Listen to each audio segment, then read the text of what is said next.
Signature आपको मिलेगी।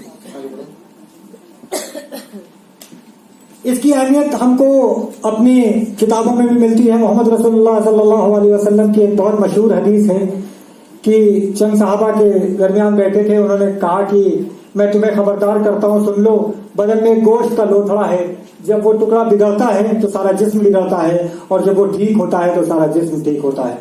ये अहमियत हमें 1400 साल पहले हार्ट की हमें बता दी गई है। अमेरिकन हार्ट एसोसिएशन आज वजूद में आई 30 साल 20 साल पहले, लेकिन हमको मोहम्मद रसूलुल्लाह सल्लल्लाहु अलैहि वसल्लम ने इसकी अहमियत बहुत पहले बता दी थी। अब आइए इस टॉपिक को देखें कि किन किन वजूहात से कार्डियक अरेस्ट हो सकता है।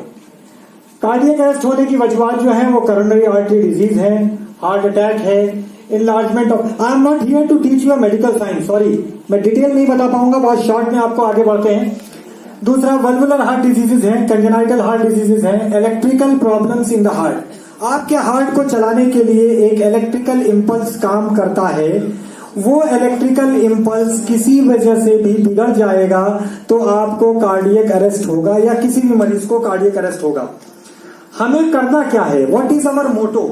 मोटो हमारा ये है कि हमारा किस तरीके से दोबारा हार्ट चलना शुरू हो जाए, और हमारे फेफड़े में या मरीज के फेफड़े में जो 3 से 4 लीटर हवा मौजूद थी, जो उसने इनहेल की थी, जो टाइडल कैपेसिटी या tidal volume of the lungs है, उस हवा का इस्तेमाल करके हम ब्रेन को मरने से कैसे बचा लें, क्योंकि once brain is gone nobody can do anything. आज सर्कुलेटरी सिस्टम के फादर विलियम हार्वे को कहा जाता है कि William Harvey is a father of a circulatory system,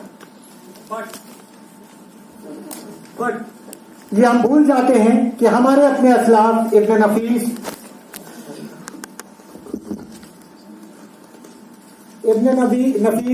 अल-राजी, ibn कौफ, they correctly described the physiology of a heart and the function and its valve 300 साल पहले। Sir William Harvey, sir inverted comma में रखा है मैंने, क्योंकि सर का खिताब basically ऊपर के 3 लोगों को मिलना चाहिए था, लेकिन सर जो है विलियम हार्वे को कहा जाता है। दूसरा, ये समझने की कोशिश करें कि नॉर्मल इलेक्ट्रिकल फिजियोलॉजी क्या है, कैसे शुरू होता है। एवी नोड, एफए नोड से एवी नोड, एवी नोड से बंडल ऑफ फ्रिज, सॉरी,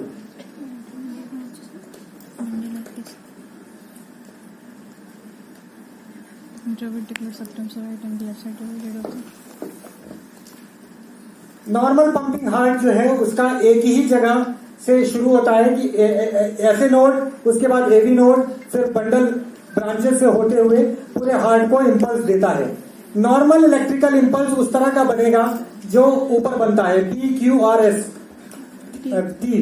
और अगर कार्डियक अरेस्ट किसी पेशेंट को होगा तो करंट कई जगह से बनना हार्ट में शुरू हो जाएगा, जैसे कि आप एरिथमिया का ओरिजिन का एक साइन देख रहे हैं कि बहुत सी जगह से। इस कंडीशन में हार्ट कंफ्यूज हो जाता है कि जो कमांड उसको ब्रेन से मिल रहा था वो नहीं मिला, तो अब वो हार्ट पंप नहीं करता properly. That is called as an arrhythmia. It can be ventricular, it can be atrial flutter, it can be anything. आप इसको GIF से समझने की कोशिश करें कि नॉर्मल हार्ट आप देखिए कि वैसे उस तरह से चलता है। आर्टियल फिब्रिलेशन में हार्ट की कैपेसिटी की तेजी देखिए और उसमें बनने वाला इंपल्स देखिए।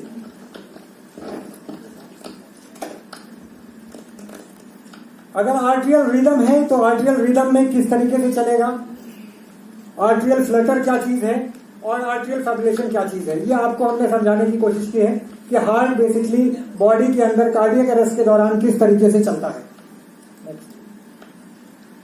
क्या करना है आपको? अगर सडन कोलैप्स, एक पेशेंट सड़क पर गिरता है, सपोज करें हजरतगंज चौराहे पर आप जा रहे हैं एज अ डॉक्टर, एक आदमी कोलैप्स करता है, गिरता है, तो आपको कुछ चीजें देखनी है। क्या देखनी है? आप जाते ही उसके सीने में नहीं चढ़ जाएंगे कि साहब कार्डियक अरेस्ट हुआ, पता नहीं वो किस वजह से गिरा। तो आपको पहले ये समझना पड़ेगा कि क्या कॉज है जिसकी वजह से वो गिरा है। तो कुछ चीजें आपको चेक करनी है।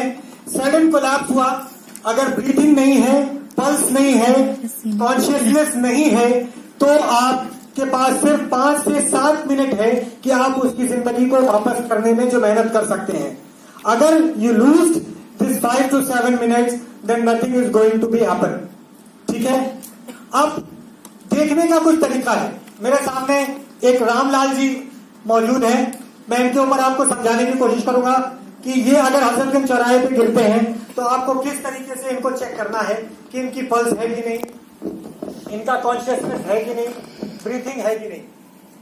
सबसे पहले शोल्डर्स, इन दोनों शोल्डर्स पर जोर जोर से थपथपाना है। XYZ, आपको नाम नहीं पता है, आप भाई साहब भी कर सकते हैं, जैसे इनका नाम पता है तो मैं Ramlal ji don't waste the time, ज्यादा वक्त नहीं बर्बाद करना है। पता लगा आपने 10 सेकंड यही करते रहे, आपने कॉन्शियसनेस लेवल चेक किया, कोई रिस्पांस नहीं था, आपने कैरोटिड आर्टरी देखी, जिस साइड आप मरीज के हैं उसी साइड कैरोटिड आर्टरी देखेंगे।